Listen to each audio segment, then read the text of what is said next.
நாளுக்குள்ள இப்போ அந்த விஷயம் நடந்தது. அன்னைக்கு காலையில 2:30 மணிக்கு நடந்தது, 4-5 மணிக்கு. அன்னைக்கு சாயந்தரம் ஆகும்போது அந்த நான் நினைக்கிறது அந்த பிரிட்ஜு ஏர் லிஃப்டிங் பண்ணி அங்க டெல்லியில இருந்து வந்து பெங்களூர் இறங்கி, பெங்களூர் இருந்து 14 லோரியில அன்னைக்கு ஒரே ஒரு நாள்ல சாயந்தரம் நம்ம அந்த சைட்ல எத்தியாச்சு. பிட்டேந்து காலையில ஸ்டார்ட் பண்ணியாச்சு. ஒரு டே ஒரு நைட்டு அந்த பிரிட்ஜு நேத்துக்கு காலையில ஒரு அளவுக்கு முடிஞ்சு, நேத்துக்கு மத்தியானம் ஆகும்போது ஃபுல்லா அது வண்டி ஓடுற அளவுக்கு அது நல்ல ஒரு பிரிட்ஜ். பெய்லி பிரிட்ஜுங்கிற பேர்ல நம்ம சாதாரண ரயில் பாலம் எல்லாம் இரும்பு பாலம் பார்க்கல, அந்த மாதிரி நல்ல ஸ்ட்ராங்கான ஒரு பாலம் இது.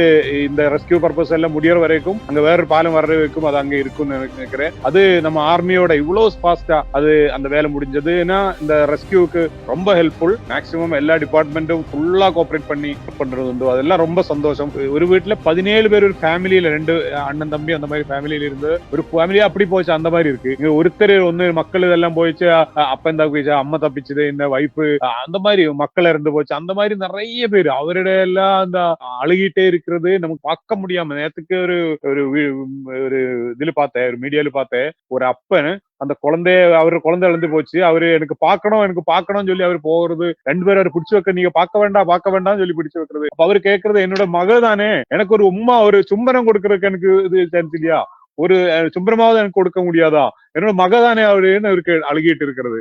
ஆனா மகளா இருந்தாலும் அந்த பார்க்க முடியாம அளவுல அவர் முகமெல்லாம் உடைஞ்சு போச்ச அந்த நிலைமையில, இந்த ஸ்மெல்லு வந்திருக்கிற அந்த ஒரு அவஸ்தையில வந்த ஒரு போடி ஒரு தகப்பன் பார்த்தால் எப்படி இருக்கும்னு உள்ளது நமக்கு தெரியும். அப்ப அந்த அளவுக்கு போடி அந்த ஃபேமிலிக்கு பலருக்கும் வந்து பார்க்க முடியாத அளவுல சங்கடமாக்கும் அந்த கேம்ப்ல இருக்கிறது.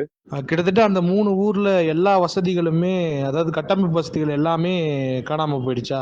எதுவும் இல்ல. சில இடத்துல எல்லாம் கொஞ்சம் கொஞ்சம் வீடெல்லாம் இருக்கும். அது சைடு இதெல்லாம் இடிஞ்சு எந்த காயமும் எந்த பிரச்சனையும் இல்லாத வீடுகளும் இல்ல.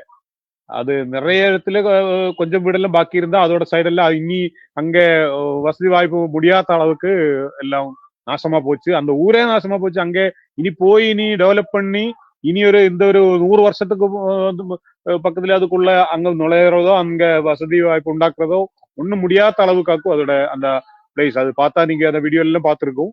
அது நமக்கு ரீகன்ஸ்ட்ரக்ட் பண்ண முடியாத அளவுக்கு அந்த இடமே போச்சு.